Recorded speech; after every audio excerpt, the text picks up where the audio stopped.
오늘 주시는 하나님의 말씀은 요한계시록 4장 1절에서 11절까지입니다. 이 일 후에 내가 보니 하늘에 열린 문이 있는데 내가 들은 바 처음에 내게 말하던 나팔 소리 같은 그 음성이 이르되 이리로 올라오라. 이후에 마땅히 일어날 일들을 내가 네게 보이리라 하시더라.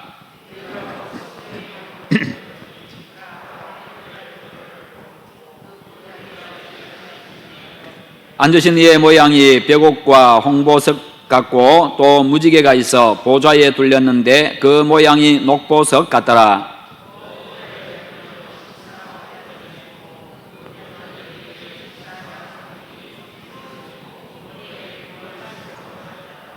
보좌로부터 번개와 음성과 우레소리가 나고 보좌 앞에 켠 등불 7이 있으니 이는 하나님의 7 영이라.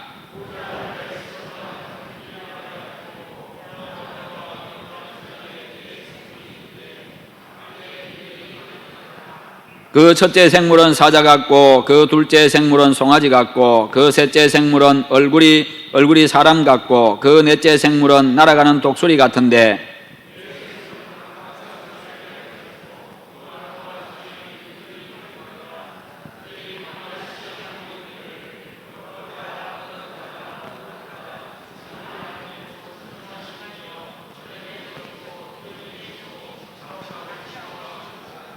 그 생물들이 보좌에 앉으사 세세토록 살아계시는 이에게 영광과 존귀와 감사를 돌릴 때에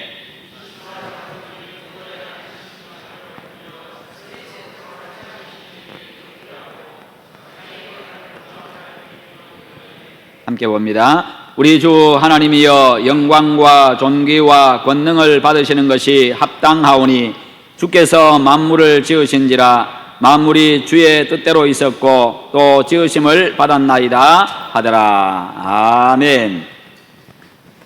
오늘 말씀의 제목 같이 한번 읽어봅니다. 예배의 영광과 기쁨. 아멘. 오늘도 예배하는 여러분에게 하나님께서 하늘문을 활짝 여시고 풍성한 은혜 베푸시고 예배의 영광과 기쁨을 맛보는 복된 시간 되시기를 축원합니다. 2차 세계대전이 발발했습니다. 그럴 때에 영국 국민들은 엄청난 두려움에 떨게 되었습니다. 왜냐하면 나치 독일에 의해 가지고 영국이 함락되는 것은 시간 문제로 보였기 때문입니다. 그만큼 독일의 군사력이 막강했습니다. 그러나 그럼에도 불구하고 영국은 이제 독일과의 전쟁을 선포했습니다.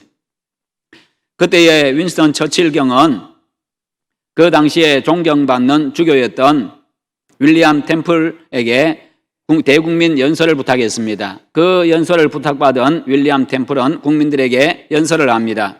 대영제국 국민 여러분, 우리는 지금 하나님을 예배할 때입니다. 전쟁은 큰일입니다. 그러나 예배는 더 큰 일입니다. 이러한 때에 우리가 하나님 앞에 진정으로 예배할 수 있다고 한다면, 그리고 하나님을 바라볼 수 있다고 한다면, 하나님이 우리와 함께 하심을 진정으로 믿을 수만 있다고 한다면 전쟁은 결코 큰일이 아닙니다. 우리는 하나님의 도우심으로, 우리가 예배한 그 하나님의 도우심으로 반드시 승리할 것입니다. 그렇게 연설을 했습니다. 그 주일날에 영국의 모든 교회들은 예배 시작종을 울렸고 그날에 각 교회들마다 예배하는 인파들로 인산인해를 이루었다고 합니다. 여러분, 결국 그래서 과연 그 주교의 말대로 영국은 전쟁에서 승리를 거두었습니다. 여러분, 이것이 바로 예배의 능력입니다. 이것이 바로 예배하는 자가 누리는 영광이고 체험할 수 있는 참으로 주체할 수 없는 그런 기쁨입니다. 여러분, 예배에 성공하면 세상에서 승리자가 되어집니다. 그런 예배자가 되시기를 축원합니다. 왜냐하면요, 예배에 승리하면, 예배에 성공하면 하나님을 만나기 때문에, 하나님의 음성을 듣기 때문에, 하나님을 바라보는 삶을 살아가기 때문에, 그 전능하신 하나님이 함께 하심을 믿기 때문에 세상에서도 두려워하지 아니하고 매일매일 함께 하시는 하나님 의지하고 믿음으로 승리할 수가 있는 것입니다. 그래서 예배가 그만큼 중요한 것입니다. 오늘 예배를 통해서 하나님을 만나시고 하나님의 음성을 들으시고 하나님께 소망을 두고 여호와 하나님을 바라보는 그런 시간 되시기를 축원합니다. 그래서 하나님 주시는 그 힘 가지고 그 담대함 가지고 그 용기 가지고 그 확신을 가지고 세상을 향해서 나아가시고 한 주간도 믿음으로 승리하시기를 바랍니다. 오늘 예배하기 위해 이 자리에 나오신 성도 여러분, 예배라고 하는 것이 무엇입니까? 왜 우리는 주일마다 예배당에 나와가지고 예배를 드리고 있습니까? 요한계시록 4장과 5장은요, 하늘나라의 예배 광경을 보여주고 있습니다. 우리는 여기서 예배의 영광과 기쁨과 복을 알 수가 있습니다. 볼 수가 있는데요, A.W. 토저라고 하는 사람은요, 그리스도인들의 모든 실패는 예배의 영광을 경험하지 못한 데서 기인한다, 그렇게 이야기를 했습니다. 그리스도인들이 세상 속에 살아가면서 실패하는 이유는 예배의 영광을 경험하지 못한 데서 기인한다는 것입니다. 예배의 영광을 경험한다는 것은 예배 가운데 하나님을 만난다는 것이지요. 하나님의 살아계심을 경험한다는 겁니다. 하나님의 은혜를 누린다는 겁니다. 확신을 가지고 살아가게 된다는 겁니다. 그러기에 예배에 성공하면 승리자가 될 수가 있는 것이요. 예배가 무엇인지를 알면 예배의 영광과 기쁨과 복을 경험하게 되고, 그것을 경험하면 반드시 승리하는 그런 삶을 살아갈 수가 있습니다. 예배란 무엇입니까? 예배는 하나님과 만나는 영광스러운 사건입니다. 창조주 하나님, 온 우주의 왕이신 그 하나님과 만나는 참으로 영광스러운 사건. 예배의 자리에 하나님이 임재해 계시기 때문입니다. 지금 우리가 예배하는 이 자리에 여호와 하나님, 창조주 하나님, 우리를 구원하신 그 하나님께서 임재해 계십니다. 그분은 창조주이십니다. 온 우주를 통치하시는 왕이십니다. 당신의 아들을 희생하면서까지 우리를 구원하신 구원의 하나님이십니다. 예배 속에서 그 하나님의 영광을 보고, 그리고 그 영광 속에 들어가시기를 축원합니다. 예배를 통해서 하나님을 만나는 그 기쁨과 감격을 우리는 맛보아야 합니다. 예배 가운데 하늘문이 열리고 하늘의 평화와 하늘의 은총이 임합니다. 그것을 경험하는 감동의 예배가 주일마다 일어나기를 축원합니다. 오늘 본문은요, 하나님 나라의 예배 광경을 보여주는데, 이 본문의 배경을 이해하기 위해서는 요한계시록 1장을 봐야 합니다. 사도 요한이 전도하다가 반모라고 하는 섬에 유배가 되었습니다. 전도하다가 박해를 당해가지고 잡혀서 반모라고 하는 섬에 유배를 갔습니다. 그렇게 갇혀있을 때 어느 주일에 그가 하나님을 예배하기 위해서 엎드렸을 때 일어난 일인데요, 1장 10절에 보면요, 주의 날에 내가 성령에 감동되어 내 뒤에서 나는 나팔 소리 같은 큰 음성을 들으니 라고 했습니다. 그리고 4장 1절, 오늘 말씀 1절에 보면 이 일 후에 라고 말합니다. 그 일 후에 내가 보니 하늘에 열린 문이 있는데, 무슨 일이 일어났습니까? 요한은 유배 생활 가운데서도 예배를 통해 가지고 하나님의 임재를 경험하고자 하는 그 열망을 가지고 하나님 앞에 엎드렸다는 겁니다. 예배했다는 것입니다. 그 순간 성령의 감동이 되어 가지고 나팔 소리 같은 큰 음성을 들었습니다. 바로 하나님의 음성이었습니다. 그 후에 그는 하늘의 열린 문을 보았고 다시 하나님의 음성을 듣게 됩니다. 그리고 그는 하늘 보좌에 앉으신 하나님을 봅니다. 이것이 바로 하나님의 임재요, 하나님과의 만남입니다. 어떤 형편에서든지 하나님과의 만남에 대한 열망과 그리고 평강과 은총에 대한 열망을 가지고 예배하는 여러분 되시기를 축원합니다. 그러면 하나님의 말씀이요 내 심령에 박히게 되어지고, 그 말씀 앞에 내가 아멘하게 되어지고, 그 말씀을 받아가지고 그 말씀 가지고 생활 속에 살아가게 되고, 그 말씀이 능력이고 진리이기 때문에 그 말씀으로 승리하고 말씀대로 되는 것을 날마다 경험하면서 감격 가운데 살아갈 수가 있는 것입니다. 한 기독교 심리학자는 예배자의 행복에 대해서 이렇게 표현했습니다. 예배자의 행복은 바로 엄마의 풍성한 젖꼭지를 물고 행복에 잠겨있는 그 아기의 모습에 비유했습니다. 엄마의 풍성한 젖꼭지를 물고 정말 행복에 잠겨있는 그 아기의 모습, 그 만족한 아기의 모습, 편안한 그 아기의 모습, 바로 그 모습을 가지고 이게 바로 예배자의 행복이다라고 이야기했습니다. 그렇습니다. 우리가 하나님 앞에 예배하면 하나님 임재하신 하나님께서요, 하나님이 가지신 그 놀라운 은혜와 풍성한 복들을 우리에게 내려주십니다. 우리는 바로 그것을 받아 먹으면서 살아가는 사람들입니다. 하나님의 은총을 가지고 받은 은총을 가지고 살아가는 사람들입니다. 하나님께서 내려주시는 그 은혜의 젖줄기를 여러분들 마음껏 누리시기를 축원합니다. 여러분, 그렇습니다.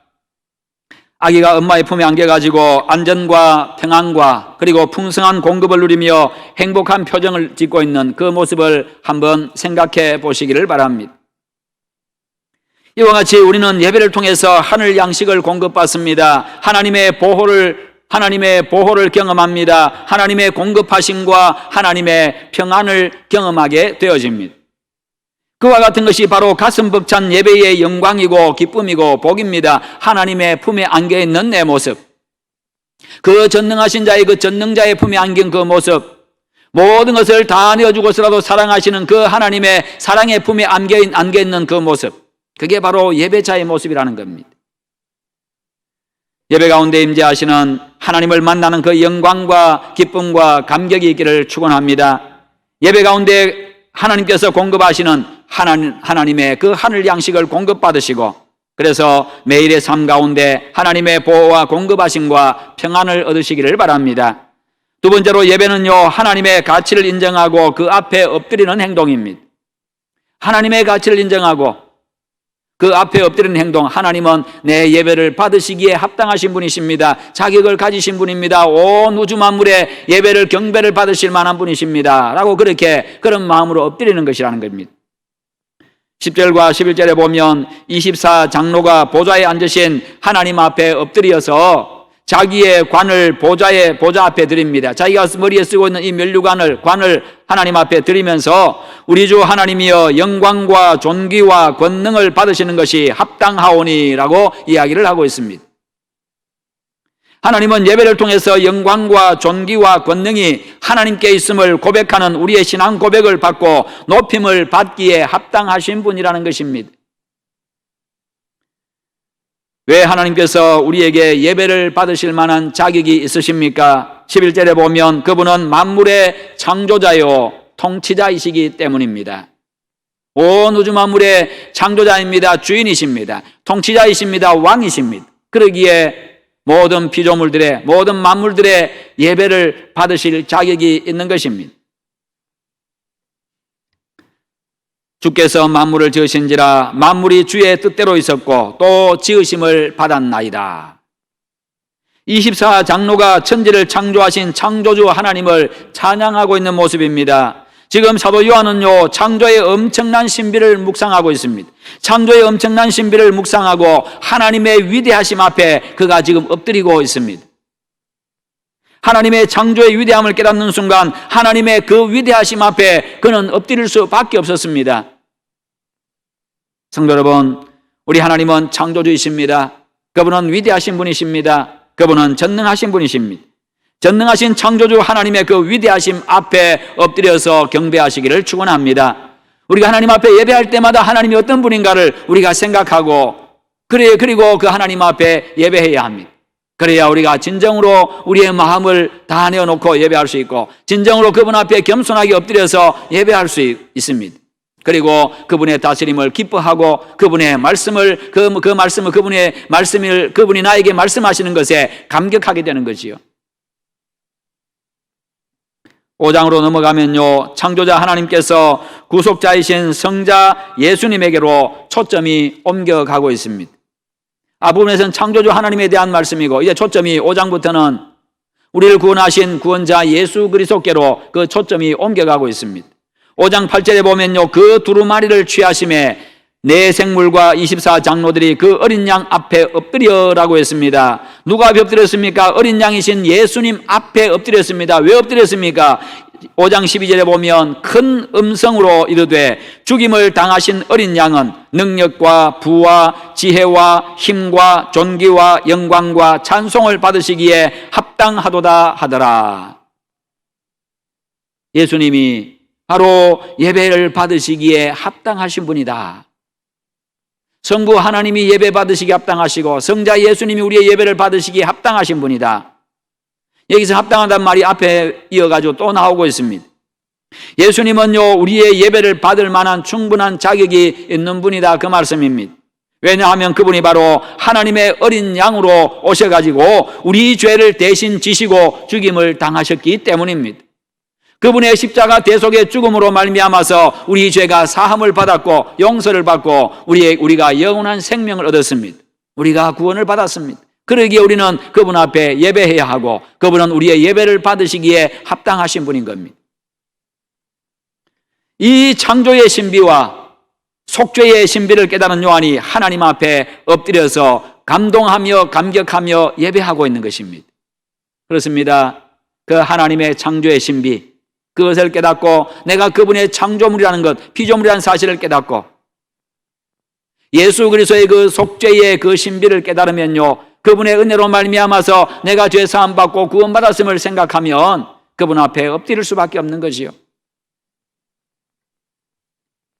그래서 4장 10절에 보면요, 오늘 본문 10절에 보면 24장로들이 나오는데 24장로들은 예배하면서 자기의 관을 벗어가지고 주께 드리고 있습니다. 오직 그분만이 예배를 받으시기에 합당한 분이시기 때문입니다.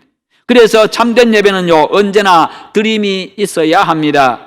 찬양과 기도를 드리고 사랑과 믿음의 고백을 드리고요, 그리고 내 존재를 드리고 내 인생 전부가 하나님의 것임을 고백하며 내 몸을 드리고 마음과 정성을 드리고 예물을 올려드려야 합니다. 그분의 가치를 알기 때문입니다. 그것이 바로 예배인 것입니다. 우리의 예배를 받으시기에 합당하신 하나님이심을 인정하고 그분 앞에 겸손한 자로서, 겸손한 예배자로 서는 그런 여러분 되시기를 축원합니다. 세 번째로, 예배는요, 하나님의 거룩하심과 영화로우심을 담게 만들어줍니다. 예배를 통해서 하나님의 거룩하심을 담게 만들어주고 하나님의 영화로우심을 담게 만들어줍니다. 4절에 보십시오. 또 보좌에 둘려 24보좌들이 있고 그 보좌들 위에 24장로들이 흰옷을 입고 머리에 금관을 쓰고 앉았더라. 자신들이 머리에 쓰고 있는 그 금관을 벗어가지고 하나님 앞에 올려드리며 하나님이 영광 받으시기에 합당하신 분이십니다. 하나님이 존귀를 받으시기에 합당하신 분이십니다. 그렇게 지금 올려드리고 있는데 그들이 머리에 금관을 쓰고 앉아 있습니다. 24장로는 신구약 시대를 대표하는 예배자들이라고 할 수가 있습니다. 즉 오늘 하나님 앞에 예배하는 모든 구원받은 백성들, 바로 여러분들을 대표하는 자로서 24장로들을 이야기하고 있습니다. 바로 모든 성도들을 이야기합니다.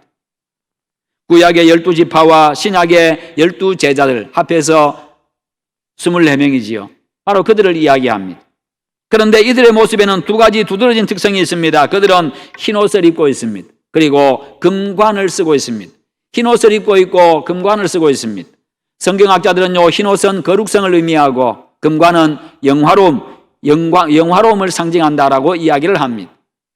그렇습니다. 흰옷은 바로 거룩함, 순결함, 깨끗함을 의미합니다.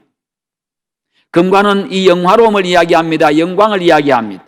이는 바로 하나님의 속성이고 하나님의 본질입니다. 하나님이 그런 분이라는 겁니다. 하나님은 거룩하신 분이고 하나님은 영화로우신 분이시고 24장로들이 거룩하시고 영화로우신 하나님을 예배하면서 거룩해지고 영화롭게 되어진 것입니다. 그래서 그들도 흰옷을 입고 있고 금관을 쓰고 있습니다. 24장로들이 거룩하게 되어지고 영화롭게 된 것은 그들이 거룩하시고 영화로우신 하나님을 바라보았기 때문입니다. 바라보고 살았기 때문입니다. 이것을 두고 우리는 바라봄의 법칙이라고 합니다. 우리는 바라보는 대상을 담게 되어 있습니다. 누구를 바라보느냐에 따라서 내가 누구를 담느냐, 그게 결정이 되는 겁니다. 예배는 하나님을 바라보는 일입니다. 예배는 하나님을 바라보는 일입니다. 그리고 하나님을 만나고자 하는 그 열망을 가지는 것입니다. 그래서 우리는 거룩하신 하나님을 예배함으로써, 그분을 만남으로써 그 하나님을 닮아가게 되는 것이지요. 그래서 그것은 바로 하나님이 원하시는 겁니다. 내가 거룩하니 너희도 거룩할지어다. 나를 닮으라는 겁니다. 성도 여러분, 하나님을 바라봄으로 하나님의 영화로움과 거룩하심을 닮아가는 여러분 되시기를 축원합니다. 우리가 점점 하나님을 닮아서 어느 날 거룩하고 영화로운 모습으로 주님 앞에 설 때에 우리 주님께서 얼마나 기뻐하시겠습니까? 그것이 바로 금이 환향이 아니겠습니까? 정말 그런 모습으로 흰옷을 입고 영화로운 모습으로 거룩하고 영화로운 모습으로 하나님 앞에 서게 될 때, 그렇게 변화된 모습으로 서게 될 때 하나님 아버지께서 기뻐하실 것입니다. 예배 속에서 하나님을 만나고 삶 속에서 하나님을 바라봄으로써 거룩하고 영화로운 주님의 백성으로 날마다 변화되어 가기를 축원합니다. 네 번째로 예배는요, 하나님의 인도를 경험하게 만들어줍니다. 5장 14절에서 하늘의 예배가 마무리되고 있습니다. 그 예배는 아멘으로 끝이 납니다. 내 생물이 이르되 아멘하고 장로들은 엎드려 경배하더라. 그러나 이것으로 예배가 끝난 것은 아닙니다. 계시록 4장과 5장에서 사도 요한은요, 하늘의 예배를 지금 목격했습니다. 환상 가운데 하늘의 예배를 목격했습니다. 그 후에 6장에서 요한은 다시 땅 위의 모습들을 보게 됩니다. 땅 위의 모습들을 목격하게 되는데요, 이전에는 하늘의 예배 광경을 목격하게 되고, 그것이 끝나고 나서 이제는요, 그 예배가 끝이 나고 나니까 이제는 땅 위의 모습을 목격하게 되어집니다. 그 땅 위의 모습은요, 인봉이 하나하나 열리면서 그 땅 위의 모습이 어떤 모습이냐면 전쟁과 기근과 질병이었습니다. 전쟁과 질병과 기근으로 가득 찬 이 땅 위의 모습, 하늘의 모습과 너무나도 대조가 되고 있습니다. 하나님 앞에서 예배할 때 하나님의 존귀하심과 하나님의 영화로우심을 보았습니다. 예배의 영광과 기쁨을 맛보았습니다. 그런데 그 영화로운 하늘나라의 그 예배를 목격했는데, 예배가 끝나기 전에 이제 땅의 모습을 보게 됩니다. 비참한 땅의 모습을 보게 됩니다. 여러분, 그것이 의미하는 것이 무엇이겠습니까? 우리가 하나님을 예배하고 난 이후에 나아갈 세상을 가리키고 있습니다. 우리가 예배하고 난 다음에 우리는 예배함으로써 늘 예배만 하는 존재가 아니라, 예배하고 난 다음에 우리는 세상을 향해서 나가야 된다는 겁니다. 우리를 세상으로 파송하신다는 겁니다. 그런데 우리가 나갈 세상이 바로 이와 같은 모습이라는 것이요, 전쟁과 기근과 질병의 모습, 이게 오늘 세상의 모습이라는 겁니다. 그 세상을 우리에게 맡기셨고 그 세상으로 우리를 파송하셨습니다. 우리가 나아갈 세상의 모습이 하나님 보시기에 그렇게 비참한 모습입니다. 우리는 예배 자리에 머물러 있을 수만은 없습니다. 하나님께서 예배를 마친 당신의 백성들을 세상으로 파송하십니다. 그래서 우리는 하나님으로부터 세상에 파송받은 자로서 예배 자리에서 일어나서 이제는 세상으로 나아가야 되는 것입니다. 하나님이 나와 함께 하심을 믿고요. 그런데 우리가 나아갈 세상은 이렇게 위험한 곳이고, 전쟁이 극심한 곳이고, 기근이 있는 곳입니다. 부족한 곳입니다. 그리고 질병으로서 고통하는 곳입니다. 그러나 우리는 그곳으로 가야 합니다. 그런 세상으로 나아가서 하나님이 맡기신 세상을 책임져야 합니다. 우리는 세상을 그냥 내버려 둘 수가 없습니다. 외면할 수가 없는 자들입니다. 세상에서 살아가야 할 사람들입니다. 세상에서 우리가 감당해야 될 사명이 있다는 것입니다. 세상에 예수 그리스도 안에 있는 구원과 자유와 해방과 예수 안에 있는 생명과 풍성함, 그리고 강함과 승리를 세상에 나가서 선포해야 합니다. 예수 안에 행복이 있습니다. 예수 안에 승리가 있습니다. 예수 안에 평안이 있습니다. 예수 안에 생명이 있습니다라고 그렇게 고통하는 세상 가운데 선포해야 한다는 것입니다. 그래서 전쟁과 기근과 질병으로부터 그들을 구원해야 합니다.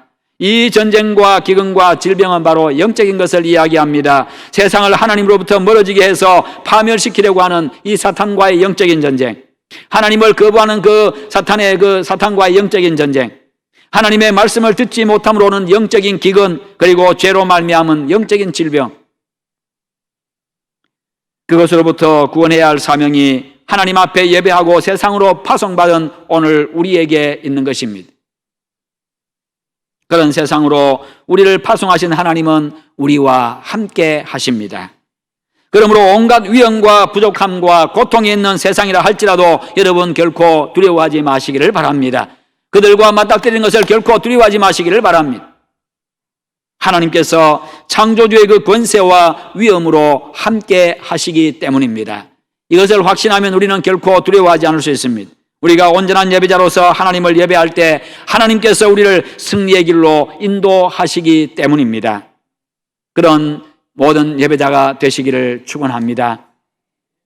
그리고 계시록 7장 17절의 말씀을 우리는 특별히 주목해 보아야 합니다. 우리 함께 읽어봅시다. 시작. 이는 보좌 가운데 계신 어린 양이 그들의 목자가 되사 생명수 샘으로 인도하시고 하나님께서 그들의 눈에서 모든 눈물을 씻어 주실 것임이라. 아멘. 여기 방금 전까지 보좌에서 예배를 받으시던 어린 양이 이제 예배자의 목자가 되어 주십니다. 예배를 받으시던 그 예수께서 이제 예배하는 자의 목자가 되어주고 있습니다. 그리고 그는 거친 세상길을 걷는 우리를, 예배를 마치고 세상을 향해서 나가는, 전쟁과 기근과 질병으로 가득 찬 세상을 향해서 나가는 우리와 함께 하시고, 우리를 생명수샘으로 인도하셔서 생명을 얻게 하시고, 그리고 눈물을 씻어주신다고 말씀하고 있습니다. 성도 여러분, 주님은 우리의 예배만 받고 끝내는 분이 아니십니다. 당신을 예배한 사람들을 인도하기 위해서 목자가 되어주십니다. 당신께서 파송하신 그 예배자들이 세상을 감당할 수 있도록 우리를 이끌어 가십니다. 인도자가 되어주시고, 보호자가 되어주시고, 공급자가 되어주십니다. 그러면서 우리가 세상을 감당할 수 있도록 해주신다는 것입니다.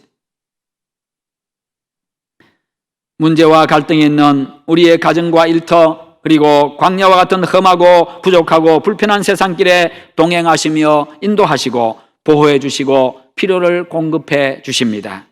그리하여서 우리로 하여금 승리의 영광을 누리게 하시고요, 안전과 평안과 풍성함을 누리게 만들어 주십니다. 그리고 험한 세상 속에서 믿음을 가지고 믿음을 지켜나가고 맡은 사명을 잘 감당한 믿음의 사람들의 수고와 희생과 헌신을 아시고 흘린 눈물을 씻어주시며 위로해 주시는 분이십니다. 이것이 바로 예배자의 모습이요, 예배자가 누리는 은총입니다. 이것이 예배의 영광이고 예배의 기쁨이고 예배자가 누리는 복입니다. 그러므로 언제나 온전한 예배자가 되시기를 축원합니다. 그리고 예배를 마친 후에는 세상으로 파송하시는 주님께서 함께 하심을 믿고 담대하게 세상을 향해서 발걸음을 내디디시기를 축원합니다. 놀라운 역사에 대한 기대감을 안고 나가십시오. 세상을 구원할 예수 그리스도의 복음사에게 기꺼이 헌신하시기를 바랍니다. 그래서 여러분도, 여러분의 삶도 영광과 기쁨과 복으로 충만하게 되기를 주님의 이름으로 축원합니다. 우리 함께 기도하십시다. 기도하실 때 하나님, 내가 언제나 온전한 예배자로 서게 하셔서 예배의 영광과 기쁨과 복을 누리는 자가 되게 하시고, 예배를 마친 후에 세상을 향해 나갈 때 나와 함께 하시는 목자 되신 우리 하나님을 믿고 의지하고 담대하게 나아가서 세상을 이기게 하시고 세상을 살리는 자로 살아가게 하시옵소서. 우리 다 함께 기도하겠습니다. 기도합니다. 하나님 아버지, 감사합니다. 오늘도 우리에게 은혜 베풀어 주심을 감사합니다. 우리에게 말씀 주심을 감사합니다. 요한이 이제 하늘의 예배를 목격하고 아버지 하나님도 이제 이 땅의 모습을 목격하게 되어졌습니다. 우리 하나님 아버지, 그 모습을 생각하며 우리 역시도 하나님 아버지의 예배를 통하여 하늘의 영광과 기쁨을 맛보게 하시고 하나님을 만나는 감동을, 그 감격을 얻게 하여 주시옵기를 원합니다. 하나님, 온전한 예배자로 서게 하여 주시옵소서. 그리함으로 예배 위에 하나님께서 우리를 세상으로 파송하실 때 하나님의 파송하신 하나님께서 나와 함께 하심을 믿고, 창조주 하나님께서 나와 함께 하심을 믿고, 목자 되신 우리 주님께서 나와 함께 하심을 믿고 담대하게 세상을 향해 나가게 하시고 세상을 하나님이여 이기게 하시며 변화시키는 자, 살리는 자로 살아갈 수 있도록 함께하여 주시옵소서. 세상 속에 이 진리의 길, 생명의 길, 평안의 길, 이 복된 길을 선포하는 자 되게 하여 주시옵소서. 아버지, 함께 하시기를 원합니다. 오 주님, 영광을 받아 주시옵소서. 오 주님, 우리 모든 성도가 다 예배자가 되게 하시옵소서. 감사합니다.